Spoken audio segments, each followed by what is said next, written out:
વડોદરા મહાનગરપાલિકાના આરોગ્ય વિભાગ દ્વારા સંગમ 4 રસ્તા, માંજલપુર, જેતલપુર રોડ અને ખંડેરાવ માર્કેટ વિસ્તારમાં કડક ચેકિંગ હાથ ધરાયું હતું.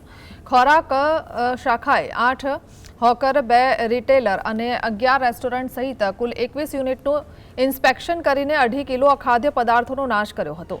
તપાસ દરમિયાન ખંડેરાવ માર્કેટ પાસેથી પ્રસિદ્ધ ગુરુકૃપા રેસ્ટોરન્ટમાં ભારે અનહાઇજેનિક સ્થિતિ મળી આવતા તેને તુરંત બંધ કરાવાઈ હતી. આ ઉપરાંત ઈશ્વર લાઈવ વેફર પરથી 1 કિલો સડેલા કેળા, સાઈનાથ નાસ્તા હાઉસમાંથી 1 કિલો અખાદ્ય સમોસા અને ખુશ્બુ કોર્નરમાંથી 500 ગ્રામ મિશ્રિત કલરવાળી ચટણી જપ્ત કરી નાશ કરાયો હતો.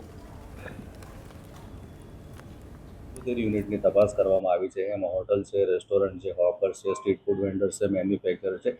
તમામ યુનિટોમાં તપાસ કરવામાં આવી રહી છે અને એ તપાસ દરમિયાન 37 જેટલા નમૂના લેવામાં આવેલા હતા અને અમુક યુનિટમાં ગંદકી જણાઈ આવતા ટોટલ 1,48,000 જેટલો દંડ પણ જે રેસ્ટોરન્ટ હોય કે હોટલ હોય કાં તો મેન્યુફેક્ચરિંગ યુનિટ હોય એને દંડ કરવામાં આવેલો છે.